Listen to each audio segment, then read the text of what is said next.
Hello. Oh, yeah, we took ourselves by surprise there. Right?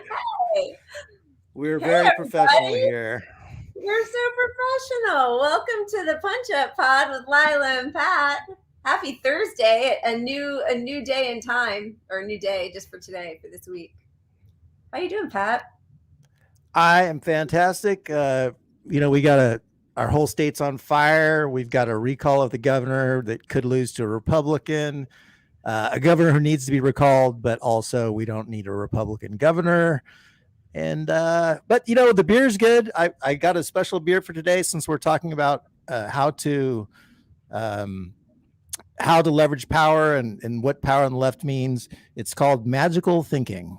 So I thought that it's was Hillary's. it It's was Hillary's special beer. it's a good fit. So it's 10% stout. I highly recommend it. It's a local beer. They're Cheers! not Cheers paying to me. Hillary.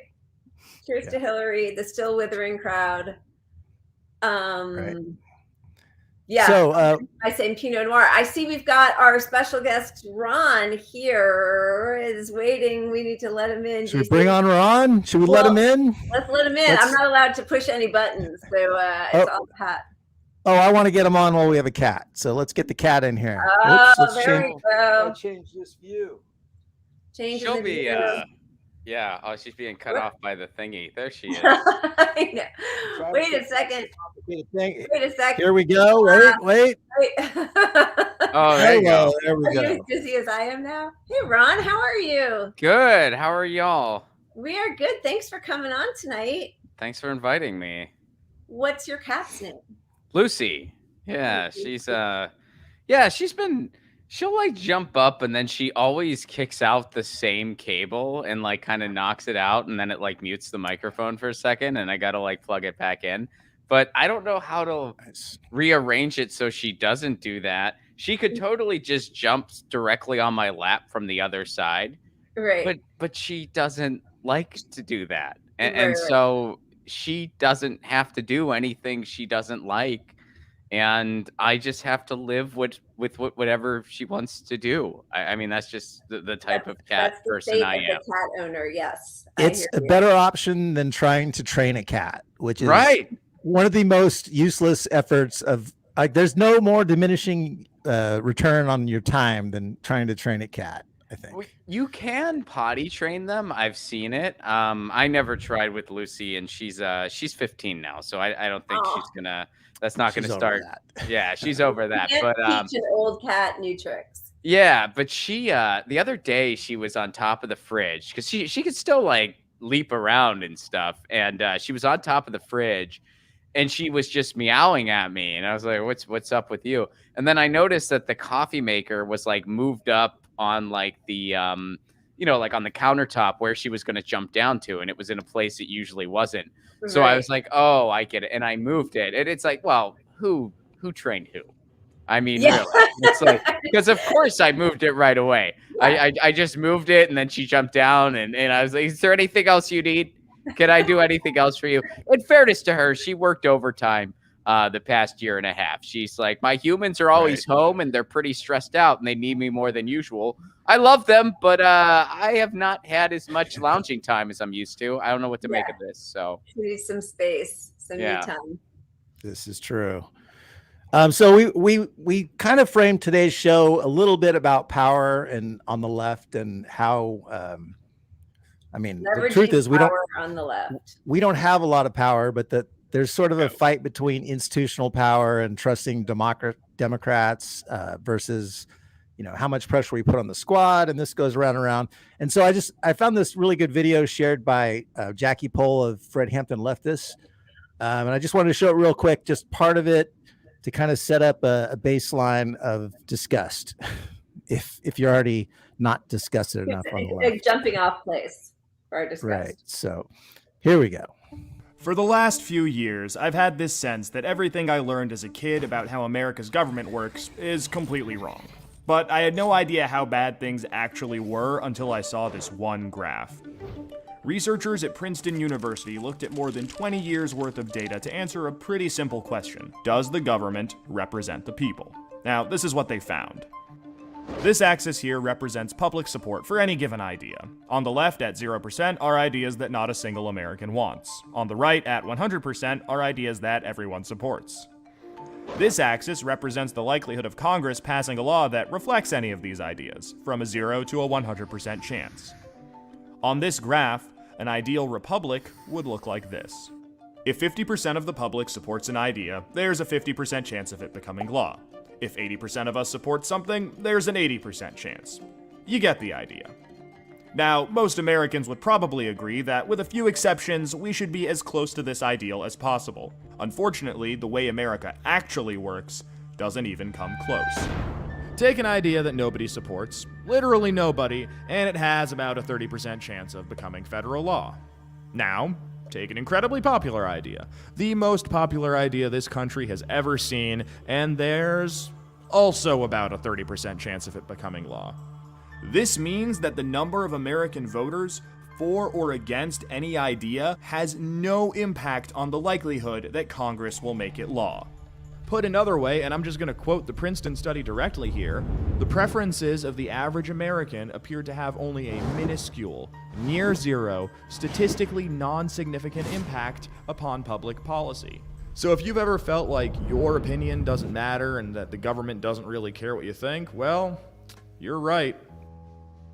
But there's a catch. This flat line only accounts for the bottom 90% of income earners in America. Economic elites, business interests, people who can afford lobbyists, they get their own line.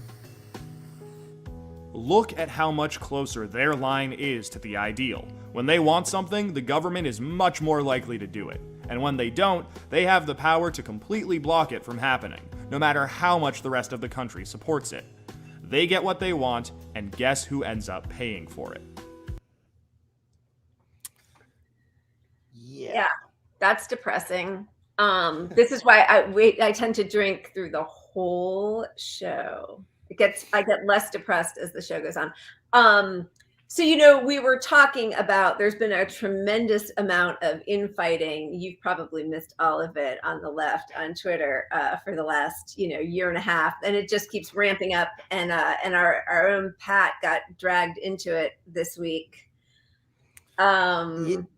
Yeah, before we get into that, I think that my personal perspective on this is that there's a big fight between people who believe in electoral politics still and people who don't. And, even the people who don't, which I would put myself in somewhat, they're not anti-electoral politics. It's just, where do you want to put your effort? And I think that's the fight on the left, is where you want to put your effort to, where do we have any actual power? I mean, electing another person to the squad literally isn't going to change anything, in my opinion. I mean, I'm not saying we don't want to keep doing that, but without putting pressure on these politicians to actually enact the policies we want, raising more support for Medicare for all, raising more support, like, these policies are already on the far right of the spectrum as you're ever going to go for any political policy almost. And even stated support by politicians is pretty damn high, but we can't even get a vote on it. So we need some way to leverage power against them, which is why I will continue to always support any public action on any level. I don't think it hurts our cause in the least. How do you feel about that? Well, first of all, because we covered a lot of ground. That Princeton thing came out a while ago. Like, I remember when that first came out, and like, I've seen it cited and whatnot.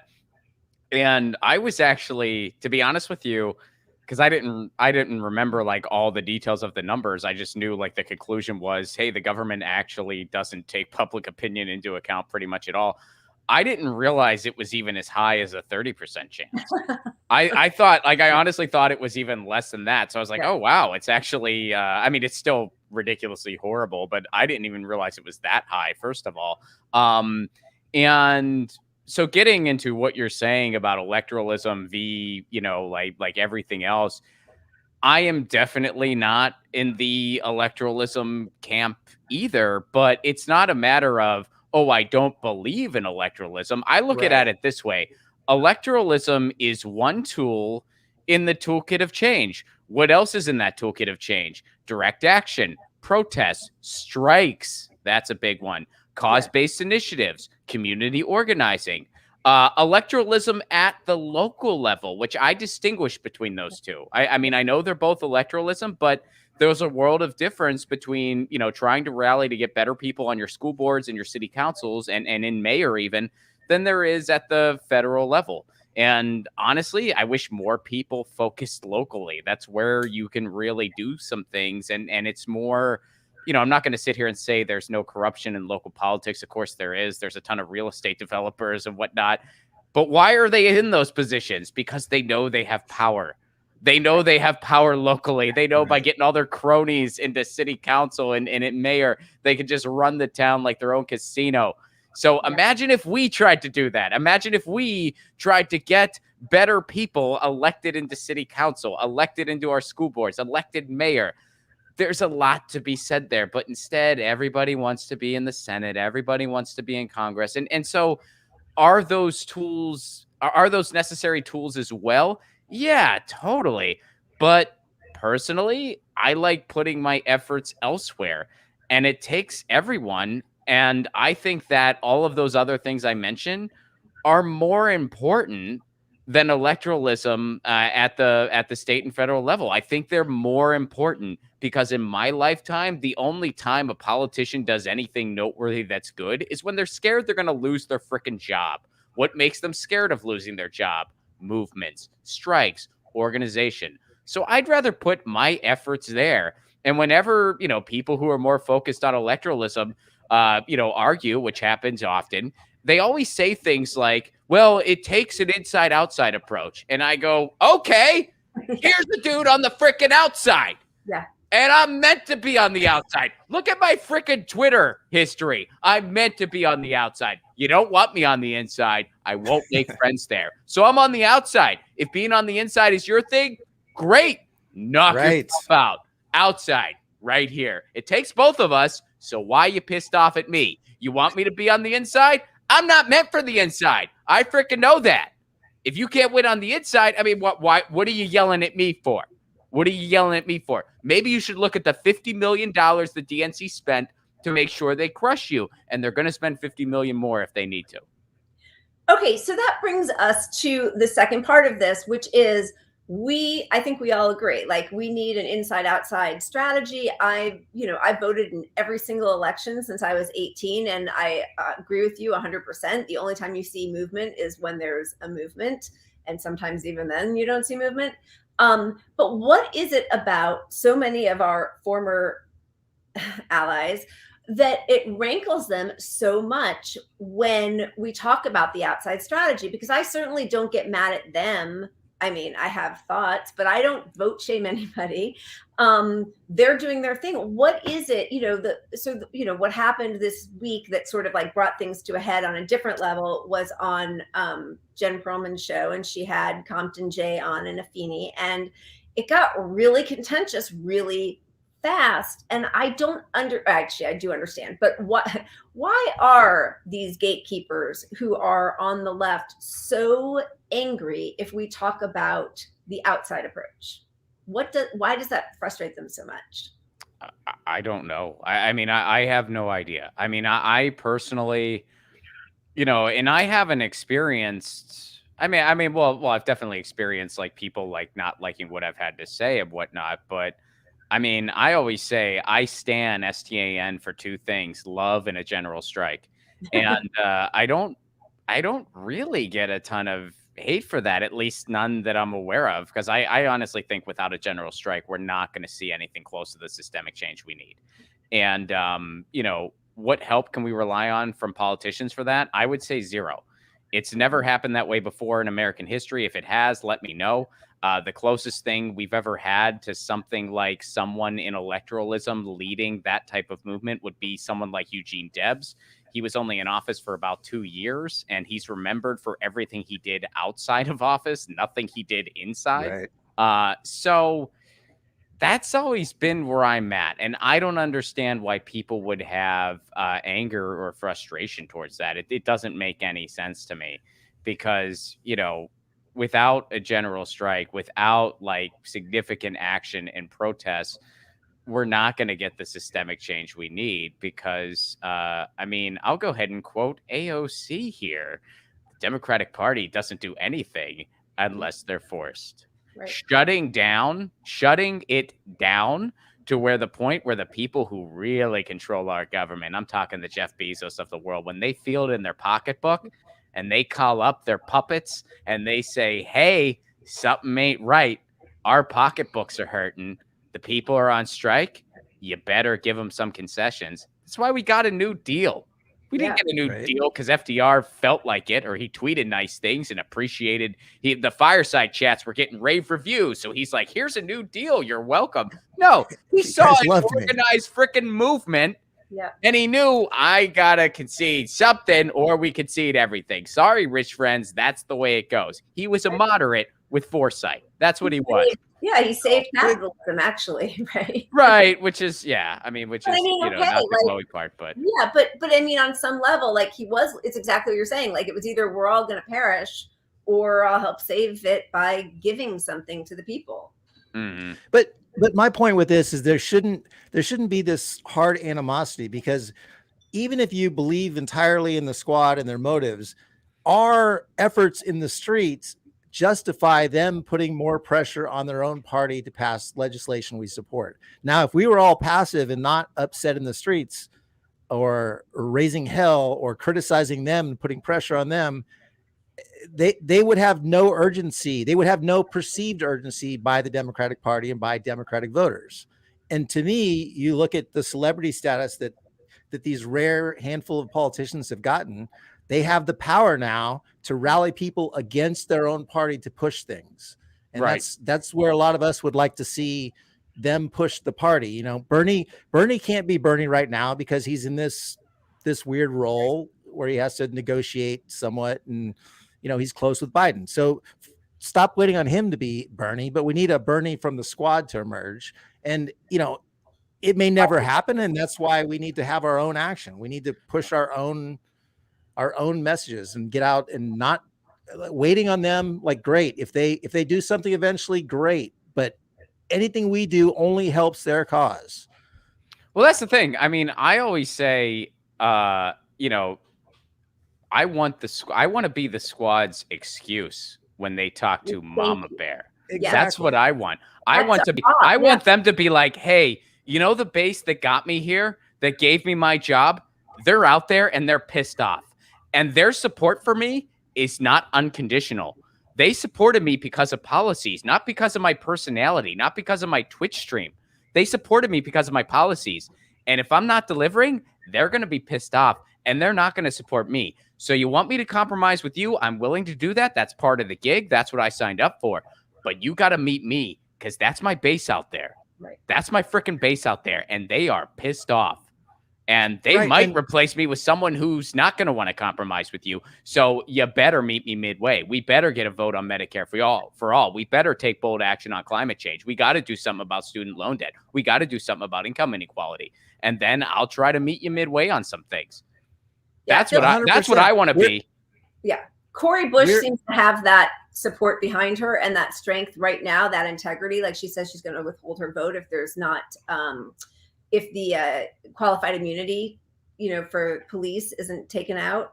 But it seems a little lackluster in the rest of the squad. And, just to go back to how this started, which is there is this group of people who are supposed to be leftists who are really angry at anybody calling out anyone on the squad. And it's exactly what you said. Like, they need us to give them the space to go to Mama Bear and say, I'm going to lose my job. Now, of course, Mama Bear doesn't care, actually. So then what do you do with that? Mama Bear doesn't care unless there's the chance that somebody that could, tick her off even more comes in. I mean, yeah, it is, we are pushing a boulder up a hill. And then this goes into why it's a good thing to try to build alternatives outside the Democratic Party. I mean, when you have two parties that are just owned by Wall Street, I mean, a viable alternative is just a worthy thing. Even if you think, quote unquote, reforming the Democratic Party is a possibility, I really don't think it is. I don't have a crystal ball. Maybe I'll end up being wrong on that one. Who knows? But even if you think it is, you still need strong third parties and strong actual lefty parties. Why is that? Well, because coalitions can form. And because hopefully ranked choice voting takes hold, and eventually we have, like we're able to break up the duopoly some. And that's how it is in other countries. I mean, I was talking to a buddy of mine from Sweden, and he was just saying, yeah, dude, we have like major parties and then smaller parties, but here's the big difference between us and y'all. One of the many big differences. Those big parties, they got to listen to the freaking smaller ones. They got to listen to them. Right. So if you are on the left and you hate the Green Party, it makes no sense. Even if you don't agree with I don't agree with the Green Party on everything. I've had disagreements with some of the actions they've taken, but I certainly don't hate the Green Party. That makes no sense. It makes no sense to hate the PSL. It makes no sense to hate the People's Party. None of that makes any sense. You can have your criticisms. That's fine. I mean, I have my criticisms with all of those organizations. But to I mean, that's how it works. I mean, if you focus on all the bad things about any organization, especially a political party, you'll never join any of them. But to not see the necessity. Yeah. Sorry. Jinx. No, but I think there's a big effort to marginalize and cancel people on the left who are fighting on the outside exclusively, and and I think it does come down to third parties in a big way. I think there are people that have realized we can't count on the squad, and it doesn't mean you hate the squad necessarily, but we can't count on them. So we need to find other avenues, and that involves building up third parties. Politicians' jobs are to compromise somewhat, but people like us should never compromise. Right. Exactly. We should be screaming our asses off, and it helps us get something more in the middle by screaming. If we start compromising in the middle, which I feel like these people are doing, it only hurts our cause. Yeah. We got to be loud, and then so that way they can actually compromise. Exactly. Right. We got to be loud, so then they can go, hey, they're pissed off. They're pissed off. Yeah. And rightfully so. And this comes back somewhat, I mean, you being on the Jimmy Dore show and whatnot, and seeing how Jimmy Dore's name is leveraged to, they try to smear everyone as if Dore is the whole movement of these people on the left that don't believe in electoral politics. And he's not, I mean, for one, but it's crazy, yeah. But aside from he's right on 90% of these things, the other issue is, you can't say that just because he believes in something, it's wrong. And that's what these people are attempting to do. And discussion is just shut down entirely when you've got people coming after Brianna Joy Gray, and they use, the one thing I love about Brianna is she has these discussions about what we should do. And she makes these statements about what would one more squad member do. And she has the intellectual curiosity to have that debate with people, and those things get used against her, which is what happened with Tim Black recently, and these people trying to cancel all these people that are outside that don't have the same faith. Supportive of Nina Turner was so bad faith and repellent, because that's not what she was saying. It was exactly what you're saying, Pat. It's like, what would one more squad member do? How do we convince people? Is it what? And because basically what she's picking away at and probing and trying to figure out is when will the squad use their power? Would it be just if Nina joined them? And apparently, I mean, it was enough for there to be, all of Trump world and Hillary world came together to shut Nina down and lie about her. They were worried enough that maybe it would have just been Nina, but what would she have done? She would have leveraged power. And the truth is, she wouldn't have been enough on her own, but the 6 of them or 7 or 8 of the squad who are there now, they are enough. So who's going to rally those troops and get them together? Yeah, I mean, full disclaimer, I've not seen any of the things you just referenced. I haven't. No, I don't want to pull you into any of this. So no, I understand that, but I'm just saying I haven't seen it, so I'm just talking about the theme itself. I mean, I haven't seen what Brianna has said. I haven't seen what Tim Black has said. I haven't seen any of that, but I have seen, some of the things on Twitter where it's like they're blaming the left for Nina Turner's loss, and I just tweeted, I'm like, look, it's not the left's fault. They put literal GOP money into smearing Nina Turner. How is that not what's upsetting you? I mean, that's what's upsetting me. Yeah. Like, and look, again, I am not into electoralism. I say that, but because I'm a grown-up who's capable of holding two thoughts in my head at the same time, even though I am not into electoralism, even though I think we desperately need alternatives outside of the Democratic Party, even though I feel that way very strongly, and even though I put all of my efforts when it comes to bandwidth and when it comes to money I have to give, I put those efforts into mutual aid and not into electoralism or cause-based initiatives or nonprofits I believe in, and not into electoralism. Even though I do behave that way, I still wanted Nina Turner to win. Why? Well, because A, she's a way better than the other person, and B, again, alliances. Like to have a strong alternative to the Democratic Party, it helps if there are already people that got in that will be in alliance with them. And hey, maybe, hopefully, Nina Turner and hopefully the squad would switch teams at some point. I mean, that's always the hope. So, I mean, I'm not saying that would happen. That's my fantasy too. I'm not saying it'll happen. I hope it does. But what I'm saying is, it's like, yeah, you don't have to be into electoralism to still want to see, a better candidate win. And if you put your energy outside of electoralism, that doesn't make you bad, nor does it make it your fault if a candidate loses. The left, our candidates lose 99.999% of the time. And you're not going to blame the DNC and the GOP ganged up on Nina Turner to make sure she didn't go anywhere. And you're going to blame the left for that? Yeah. I mean, what's wrong with you? Yep. Yeah. Yeah. That's the whole... which comes back to all these sort of bad faith fights on Twitter. And just to go back, because, Pat was brought into one, and, and then it's all of a sudden like he's called a racist white guy and all this kind of stuff. But it's all to protect just the people who are already in power. And that makes no sense to me at all. Yeah. Well, I do have to interject here, since we're talking about Twitter and we're talking about canceling and we're talking about all of these things. I mean, Pat, you do need to be called out for one thing. You canceled one of my favorite Twitter accounts of all time. Wow. You canceled Peter Douche.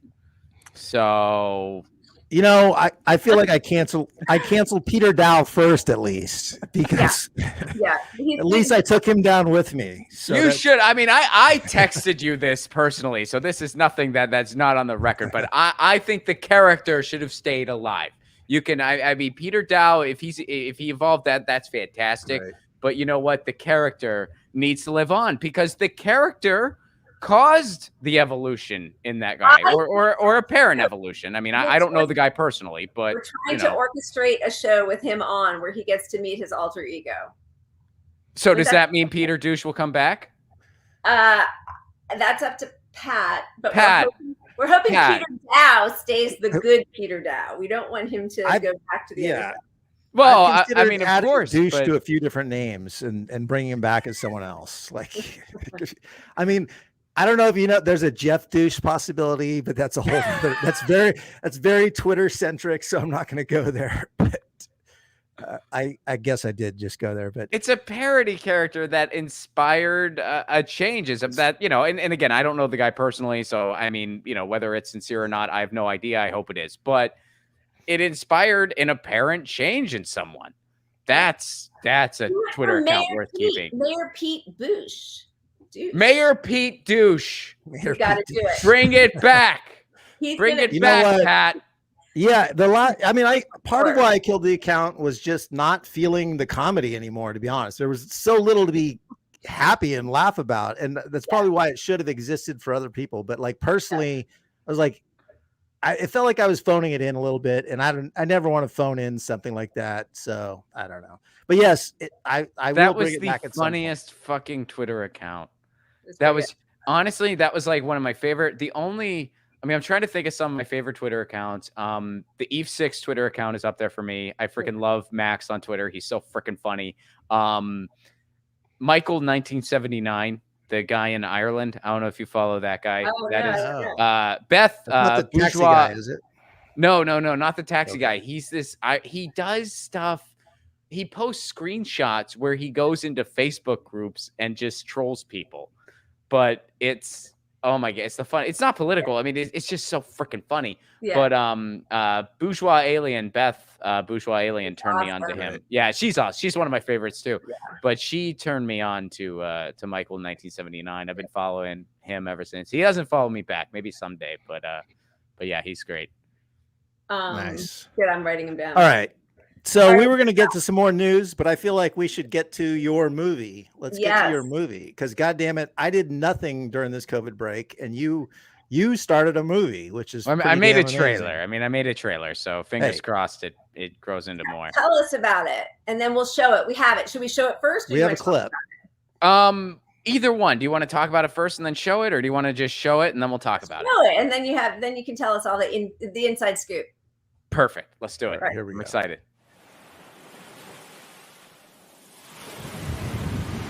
I'm gonna propose. Shut up. God, I hope Sarah says yes, man. That would be shocking. Well, the whole thing's been shocking. As an outsider, like the first time I saw you with her, I was like, you know what I mean? You look like you want a reality show. And she's, I'm happy because I didn't think there was any way this would last this long. Thanks.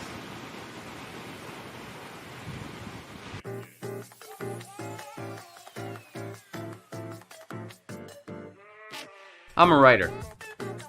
My more successful brother, he's on Wall Street. I don't know how it happened. So, how was Dawn? He's done. It's Tiffany. They want to meet up tonight. Dawn has some exciting news. Tell him to send the cliff notes to whogivesashit@gmail. John, come on. He's your brother. Not my call. You wouldn't understand.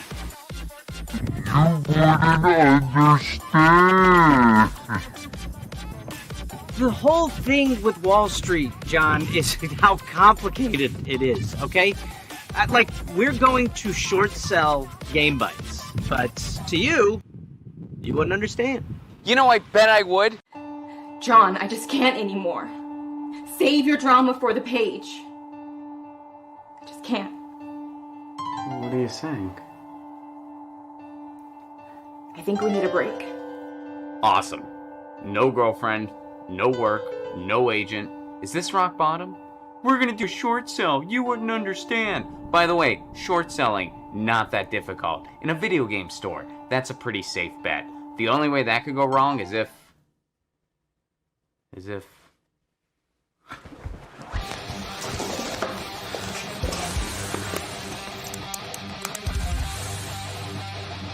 Game Bites. We need to buy shares of it. What? Why? A bunch of hedgers are trying to short sell it. We all buy shares. That drives the price up. Then, when they go to pay up, it's worth more than what they paid for it. We win, they lose. You know, they always say if you can't beat them, join them. They never say join them to beat them. Kind of beat them at their own game. You're really passionate about this. It's personal. We'll start buying slowly.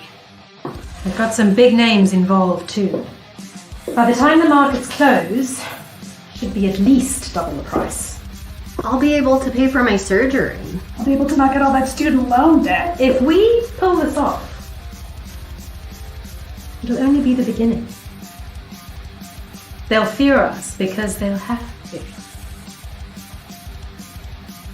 You know what destroys a market? Fear. Let's do this.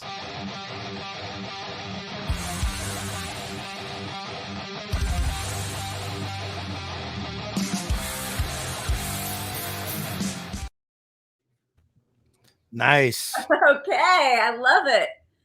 All right, why don't you explain? Because I was in a few DMs that were really into the stonks, haha, and doing all this stuff. What can you just explain what the whole background is of this scheme? Yeah, so it's based, and again, I'm going to emphasize this. It is based on what happened with GameStop, where there was that Reddit or that Reddit group that started buying the stock en masse, and that drove the price up. And then a bunch of hedgers got really mad. It was in the news in January. So it is based on that. It is not a and I just say that because people are like, I've already gotten some feedback where it's like, I don't think anyone in the Reddit room was a writer in Hollywood. Blah, blah. It's a fictional movie. I don't know who was part of that Reddit group. I have no idea. I'm not saying they were like good or bad people. I have no idea. Right. It's a fictional movie, but it's loosely based on that, and it's an explainer film explaining, you know, how something like that can happen through a fictional story about brothers who are pretty big rivals. One brother is the big Wall Street guy. Another brother's a struggling writer, and they butt heads a lot. And so when he gets a hint that his brother's going to short sell this video game stock, he gets this idea and he cooks it up, and you know, he gets online. So yeah, and my brother is being played by Gareth Reynolds, who is very, very funny. I love Gareth, and he co-hosts the Dollop podcast, which is one of my personal favorite podcasts. Yeah, so it was a blast shooting it with Gareth, and the entire cast. Like I just had so much fun making the trailer with them, and I really. Who are some of the women who were in the room with you? So it's really interesting. Everybody has like this totally different set of everything that made working with everyone so much fun, but like never the same in such a good way. Like Lizanne, who played Jack Blade, she is a theater trained actress who spent a lot of time in London. You could probably, you know, tell by she's actually from South Africa, but she spent a lot of time in London. You know, you could probably tell by her accent. So she brought like a theater trained element to it, and she brought that to those scenes where it really worked, because Jack Blade is this like you know, she's this online leader. Like she's kind of leading the room and stuff, and she's kind of in his head. Right. So, you know, very theatrical and very out there. And it's you know, it's kind of funny. I can when I was writing the script, I wrote, my idea for Jack Blade was, I just pictured Tyler Durden. I just pictured like Jack Blade is going to be Tyler Durden. So I just kind of pictured a guy, you know, like I thought Jack Blade was going to be a dude. But then when I saw her reel, when she just kind of sent me her stuff saying, hey, I'm interested in this trailer you're putting together, there was something about her where I was like, no, Jack Blade is a woman and it's gotta be her. That's awesome. You know, I told her, I was like, I want you to do this. And then I kind of thought, I was just like, imagine Jean Grey meets Tyler Durden. And I know that sounds really freaking weird, but that's what I envisioned for this character. Yeah. And she brought it to life in the trailer. And in the film, of course, there's a lot more scenes with that character that I'm real excited to see her do. And then Adrian and Alicia, they were the other people in the room. They're a comedy duo. They do like sketches together, and they do like really fun sketches where they just do these really quirky things in the sketches. So when I saw their reel, I kind of thought, I would love for you guys to make up this Reddit room, because you can really just bring it to life and just use your quirkiness and your creativity to just run and have fun with these characters, which they did, and they'll get to do even more in the actual film, like just quirky outfits and like, you know, the whole thing is it's just this weird writer's man cave, and this is all online in his head, right? And then Kimberly, who plays, you know, John, the character's name is John, John's girlfriend, Sarah, she has a pretty big drama background. So she's like the really good kind of, you know, stable one to John's kind of craziness. And we got to do the dinner scene together. And there's a lot of scenes in that movie I'm real excited to do with her, with that kind of dynamic. And I had a lot of fun working with her. And then, of course, Gareth is, you know, fellow comic, and Gareth's freaking hilarious. So with Gareth, it was like, this is what's on the page. This is what we're going for. Let's freaking have fun. And that's what we did. I mean, there's a couple takes where I just freaking lost it and just started laughing at some of the stuff he was saying. And at some point, we're going to give, like, a lot of the people who contributed to the GoFundMe, at some point, we're going to give them outtakes from some of those scenes. Because there were just so many moments where Gareth just, like, went off. And it was just so, and I just started laughing. I couldn't hold it back. But it's like even the DPs at some point were just like, oh, my God. It's almost mean at this point, because it's just like, so you're shitting on your brother. You're not trying to. You're trying to congratulate him, but you're such a condescending jerk that it's like you're not congratulating him. And Gareth just was like he had so many lines where he's just like, when I see the two of you together, I'm just like, does he have information on her? And like there were just so many. Well, I mean, we had to cut it down for a freaking trailer, but yeah, anyway, so it was so much fun working with everyone in that cast, and I'm real excited to break ground on the real movie. Hopefully, yeah. You should make a whole separate movie with just the outtake, Yeah, like 15 minutes of just whatever you could splice together with all that kind of bullshit would be hilarious. But I noticed, like during COVID, the lockdown, you were doing a lot of character bits, so like that was probably pretty good prep for this acting role for the first time. I mean, was this your first acting role? No, I mean, I've done little bit things here and there, but this is the first thing where it's like I wrote something that I'm gonna make. I mean, I'm, like everybody else in LA, I have, tons of pilots that have never seen the light of day, that have gotten some rejection letters, like don't we all? All to my left right here. Yeah, right. They're all like right in front of me because I'm staring at my computer, and it's all saved in a folder called Hopes and Dreams with a big frowny face. But does it have Obama on it? That's keep writing, Ron. Keep writing. I have pull at Netflix. Don't write vote. Don't write vote. This is why we need Mayor Peter. This is why Mayor Pete Douche needs to come back. Mayor Pete Douche. True. Don't organize, vote. Right. Vote in Iowa, preferably. Yeah, I am the winner. I'm the John Guido. I'm the winner. But yeah. So I wrote this with the intent of like, this is going to be an indie film. This is the way this thing needs to be made. I mean, it's quirky and it's kind of different. I mean, like, Hollywood's not going to buy an explainer film that breaks all the rules from somebody who is not an established Hollywood person, which I am not. But, somebody who wants to make that movie on their own, they can totally make the effort to do that. So that's what I'm trying to do. The trailer is out. We do have a GoFundMe. I would appreciate it if people would check it out and watch the trailer again, share it. And if you can contribute, that's fantastic. But even if you can't, check out the trailer, share it with your friends. Please enjoy it. And I popped the link in the private chat there if y'all want to share it. Oh, good. Okay. I was going to say, I think it'll be awesome. Yeah. What is the link? Just out loud. We'll just share GoFundMe. It as well, if you go to GoFundMe.com, I mean, first see. of all, you can go to my pinned tweet on Twitter, which my Twitter is just at Ron Placone. You can go to my YouTube channel, which is just Ron Placone, or my Rockfin if you're on Rockfin, Ron Placone, and the trailer is there, and you can get the GoFundMe link there. But if you go right to GoFundMe.com, you can type in Left at Wall, which is the name of the movie, Left at Wall, and it's the first thing that comes up. So you can get there directly from GoFundMe. There's all kinds of perks if you do contribute, outtakes and footage that it's not going to be in the actual movie. We're going to be sharing that a bunch. And if you give a certain amount, you can even get your name in the credits. And everybody who contributes gets a personalized thank you on my podcast, Get Your News On with Ron. So there's all kinds of perks if you give. So I know there's a lot of noteworthy causes out there that are deserving of everyone's attention. But if you have some to spare for this movie and want to see it become a reality, you can go to the GoFundMe and contribute. And I appreciate it very much. Well, that's awesome. And we'll definitely put it in our thing. I'm so impressed. I'm stoked for it. Yeah, I'm super excited. It looks great. Like it actually, I mean, it also looks great. Whoever your DP is, like it looks really good. Thank you. And I managed, I had said, I think the last time that we like DM'd before this, that my only accomplishment was gaining 10 pounds, but I don't want to like belittle myself. I got on the scale today. It was actually 13 pounds. So we've all been working hard this year and a half, and some of us are just we're looking at different avenues. Yeah. I'm changing I voted my casting category. That's what I'm doing. I voted hard. That's all I could do. I voted as hard as I fucking could. I mean, I voted fucking God damn, I voted. You put it in the ballot box and you're like, it was like a forceful. Yeah, I made a big.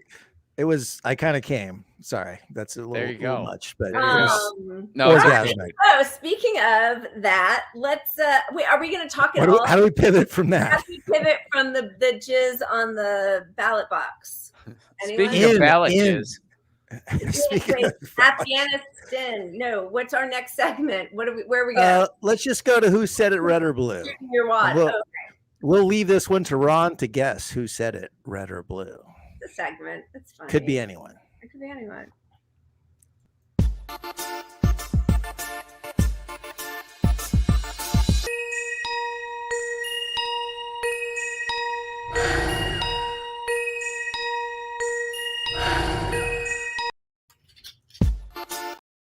Whoop. Okay, here we go. Can anybody hear me? Yes. Can they hear me? All right. Because we all are a little hard of seeing here, I'm just going to read it out loud. The silver bullet. The president's entire strategy is a vaccine, which in his mind ends this thing. And that's a problem for a few reasons. The bar for a vaccine is 50% improvement and likely temporary. It is part of a strategy, not a strategy.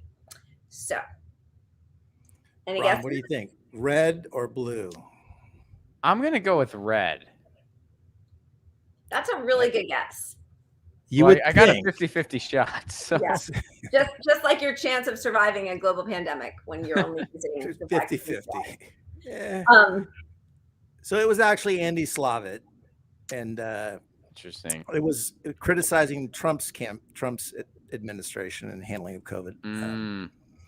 and it's funny because 625,000 people have died from It's hilarious. country. It's hilarious that when it was Trump with his awful strategy, Andy Slavitt spent a lot of time writing about elimination and zero COVID, and how if we wanted actually to get rid of this virus in our country, we would do a lockdown, and it would take 4 to 6 weeks, and we'd be done with it. And so, yeah, this is Yeah. So the point is his entire all of that flew out the window the minute Biden became elected, and now we have a different tune that he's singing right here. Wait, Pat, can we get back on the screen? Oh, sure. Well, no, I can't have us in the graphics. Sorry. Okay. I just, Unfortunately. I didn't know if that was intentional or if that was your big 10% IPA over there. Fix your lighting, Leila. I know this way I fix my hair and talk. I did a lot of work to gussy myself up for this show. Yeah, it's just incredible that, we talk about this every week because, of course, it's what's on everybody's mind more than anything, is that we're just being so cavalier about, well, now sending kids off to school and dying and getting long COVID, and we still don't have Medicare for all. So God help you if you got long COVID. And, they're already taking away benefits.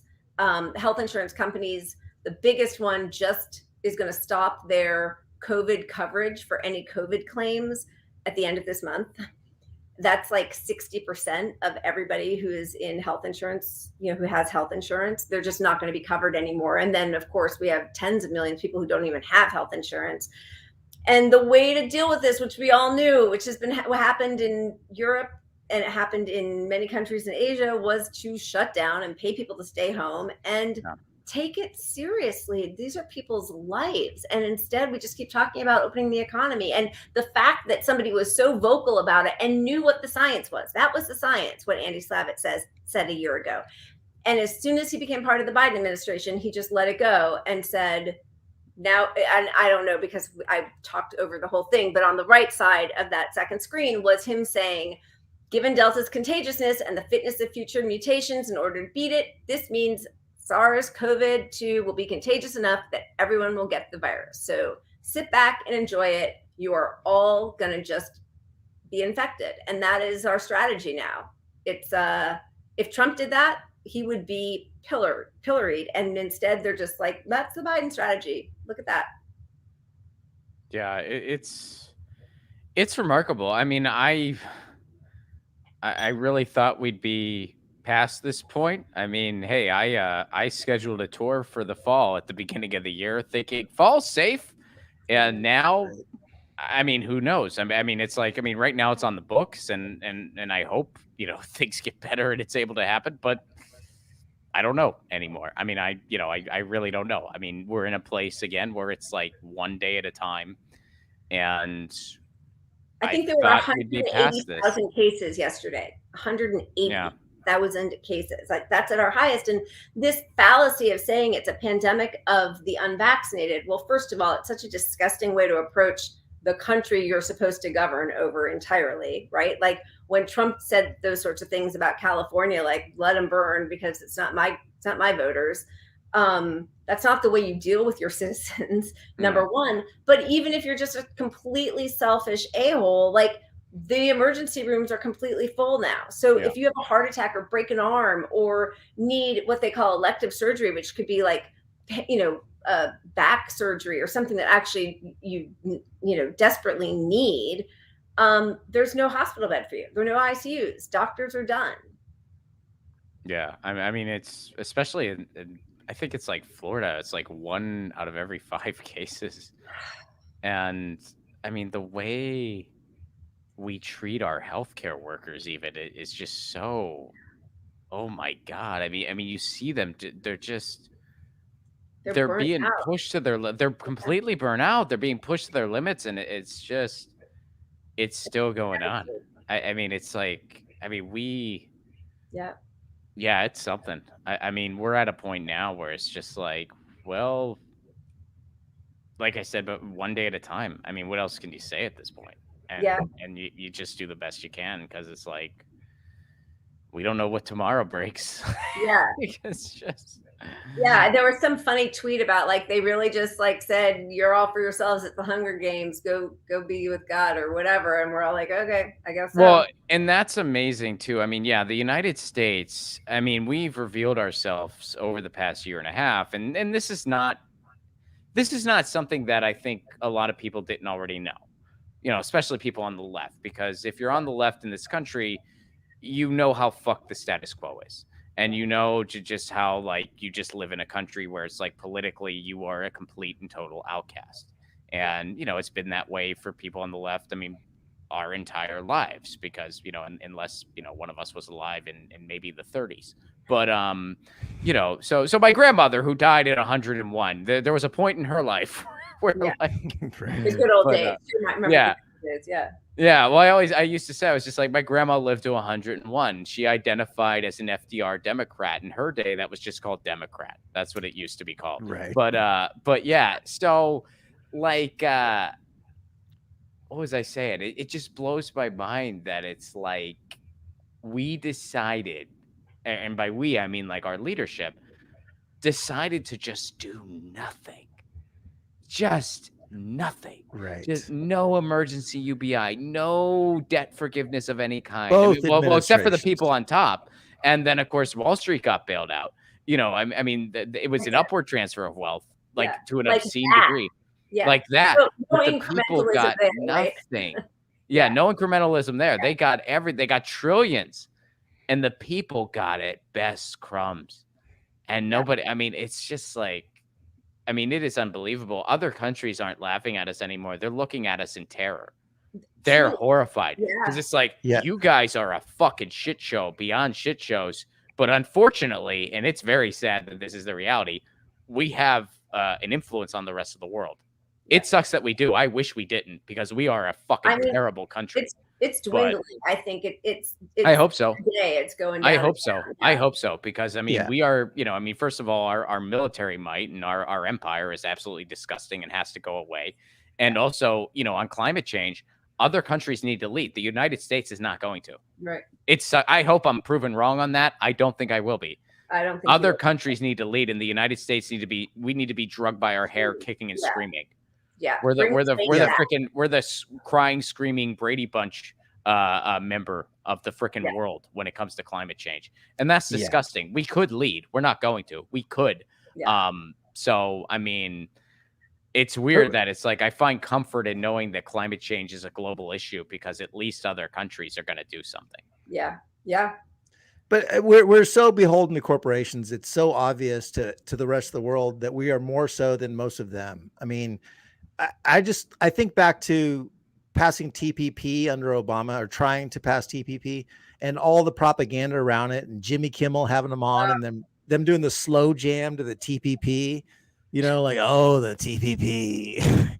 and that whole trade deal was written by all the corporations. It was literally written by the corporations trying to, Yeah. So we're doomed. We are not the leaders. We are not the leaders of the world we are waiting for. We have to like raise hell to get minimal changes done. I mean, our whole state's on fire. We're all Californians here. Our whole state is on fire right now. Yeah. From global warming basically is behind 90% of the problems. We're eyeing down like we got a potential serious water shortage down the road too.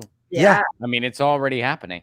And we are the 5th largest GDP in the world. Yeah. And I mean, we are going to have, I mean, it's already happening. There are third world style scenarios in California where people do not have water. And it's 2 whole towns burned down over the last month. I mean, we're an empire. Yeah. And that's where people waiting for the Democrats to save them are so mistaken because, you know, California, we had our state Medicare for all we tried to pass, and then the Democrats killed it. Even though they all supported it, they tabled the bill. We have fracking here. We have, you know, I mean, the list goes on and on. We are not on and on. I mean, sometimes when I want to bring up, like, when people ask how conservative really is the United States, I'm like, okay, let's put it this way. The supposed big progressive utopia of the United States, or at least one of them, is Los Angeles, the city I live in. And one of the most progressive neighborhoods in Los Angeles is the neighborhood I live in, San Pedro. Our city council person is a freaking cop. That should tell you how freaking conservative the United States is. I live in apparently and I live on the freaking edge. Like I look out in San Pedro, my neighbor is the freaking ocean. I'm on the edge. Yeah. I am on the edge. And still, our city council guy's a cop. That's how conservative the United States is. Yeah. Where's the progressive places in the United States? There are none. There are some that are a little less severe, you know, places. They try to get rid of them as soon as they come to power. That brings us to some of the problem with we gathered some street signs that we saw. Oh, this is my favorite, those signs. In this house, we believe. Yeah, I mean, the hypocrisy,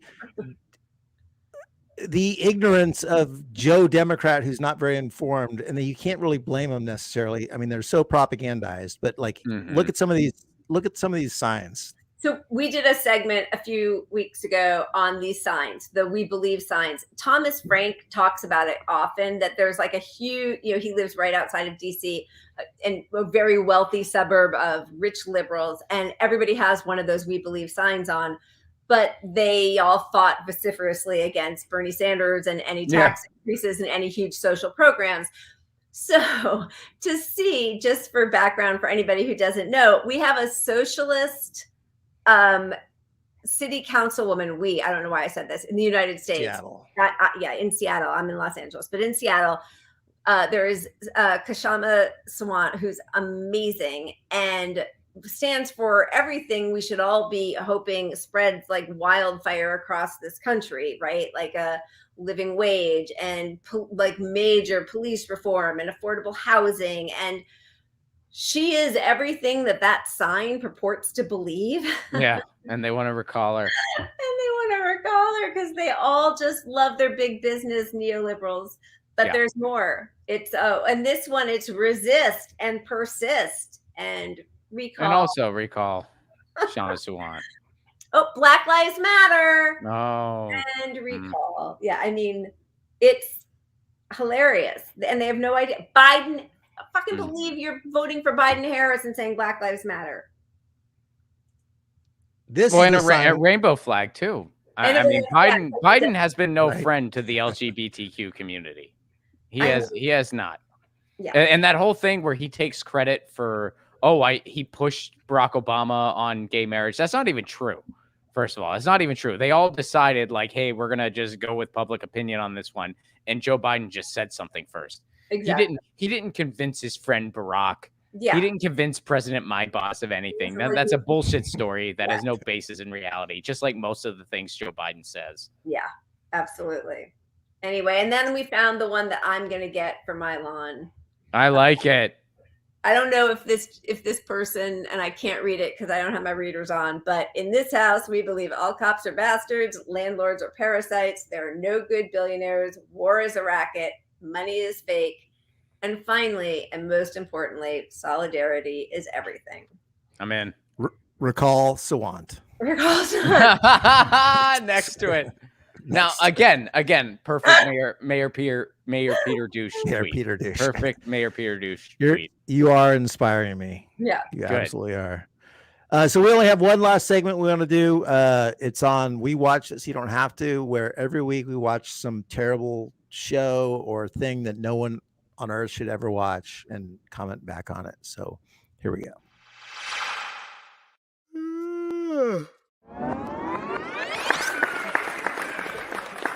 So he was in prison in Pakistan for years. Trump administration asked for him to be released so they could participate in talks with him. They did participate in talks with him. And now today, that same guy, Mullah Baradar, having been sprung from prison at the request of the Trump administration so he could participate in direct talks with Trump administration figures like Mike Pompeo, who signed a deal with him that promised the total withdrawal of U.S. forces from Afghanistan. Now today, that guy is back in Afghanistan for the first time in a decade and apparently ready to lead the new Taliban government in Kabul. Like I said, awkward truth for Americans watching this unspool hour by hour and now day by day in Afghanistan.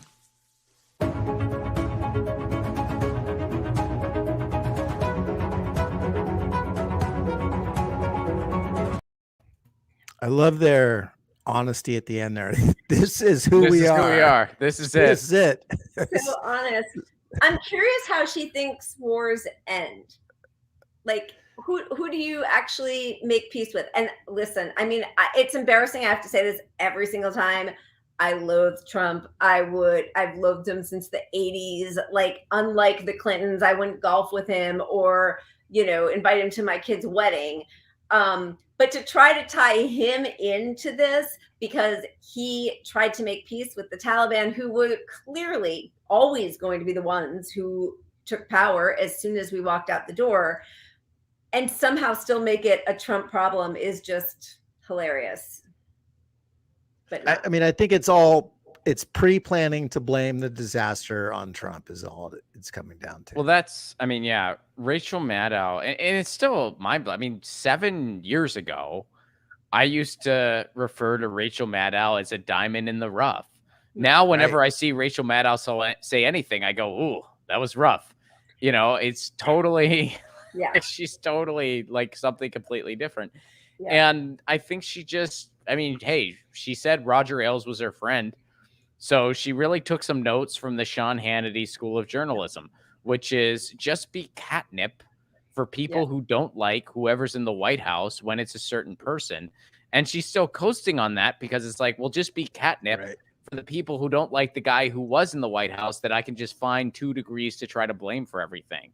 Yeah. It's not, I mean, it's infotainment for people who are entertained by it, which I don't know how you could be personally, but some people are. Her ratings are, or at least they were when Trump was in office. Okay, I don't know if they still are. I'm sure they're probably. No, I think they've gone down by like 30 or 40%, and that's why. Yeah.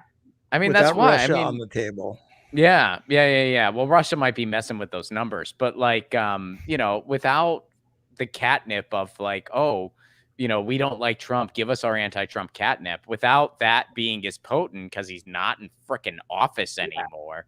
Even a lot of people talk like he is. He isn't. He's not. I don't like the guy either. I can't stand the guy. I loathe the guy.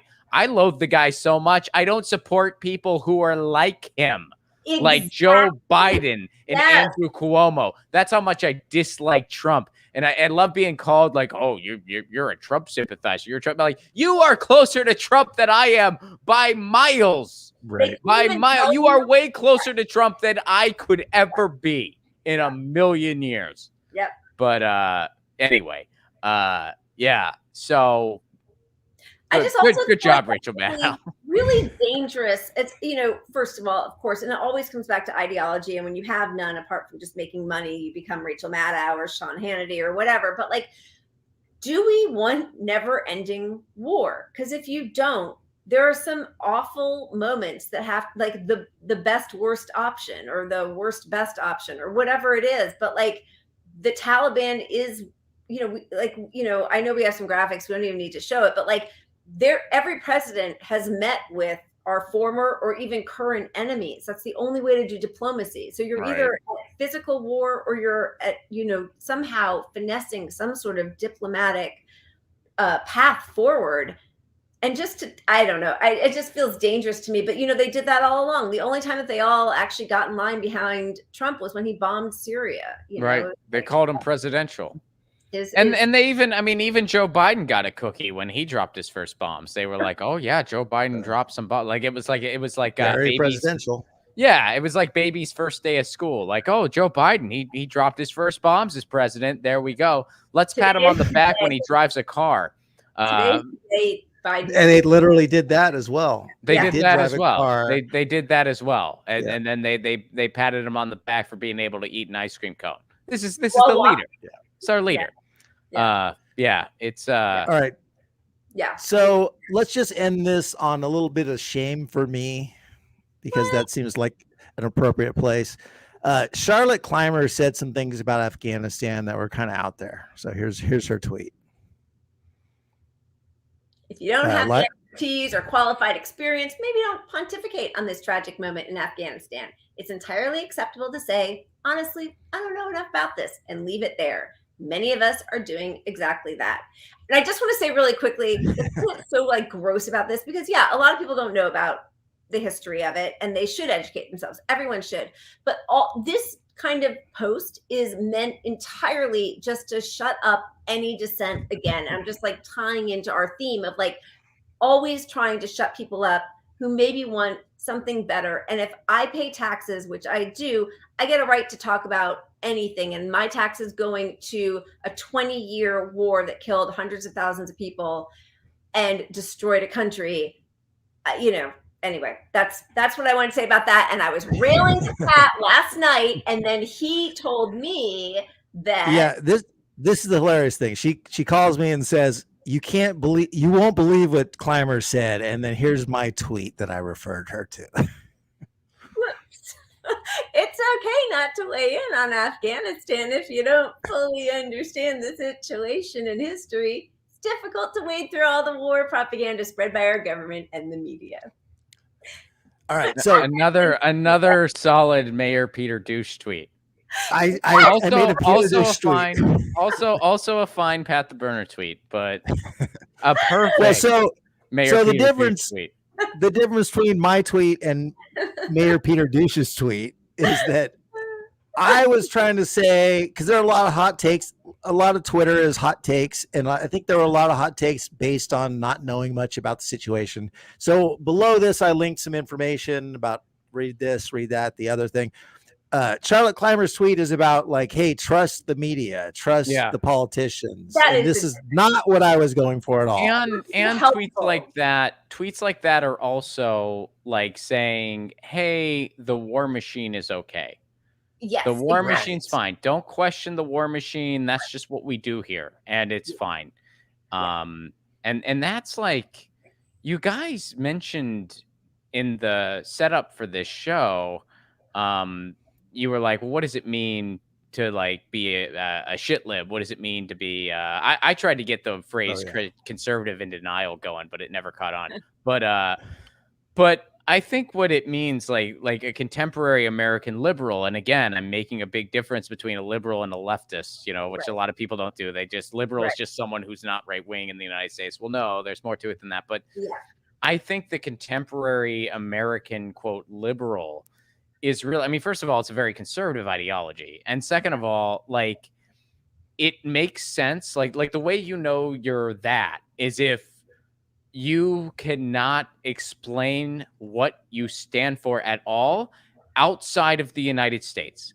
Because here's what I mean. If one of us, if a leftist goes to Canada or anywhere else or England or whatever, we can have a conversation about what we're all about, especially with another leftist. And they're probably going to say, it really sucks to be you. You guys have no power.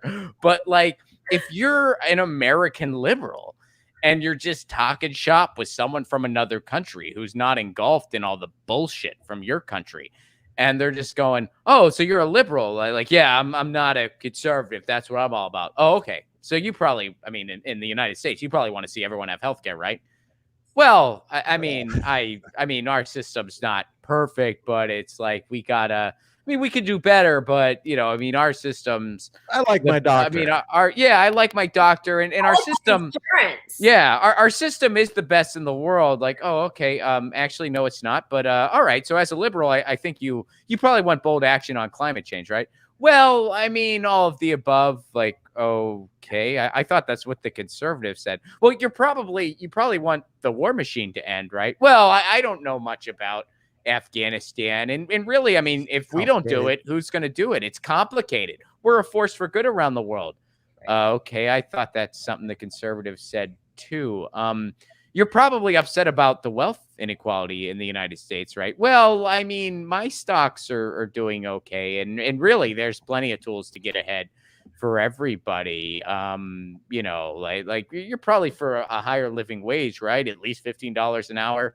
Well, I mean, you got to move up slowly. You don't want to move up too fast. Right. And it's just like, so wait, you said you're an alternative to the conservative? You're different than them. Can you explain how? Well, Trump's an asshole. Yeah. Oh, okay. Right. But explain how how are you different though? I'm a little confused. Like I've named a bunch of things. You're pretty much the same as they are. How are you different? Oh, I didn't realize I was talking to somebody from Moscow. See you later. You don't. Yeah. Right. What? I mean, that's what exactly contemporary liberalism is in the United States. That's what it means. Like nobody knows what the fuck you're about outside of this country.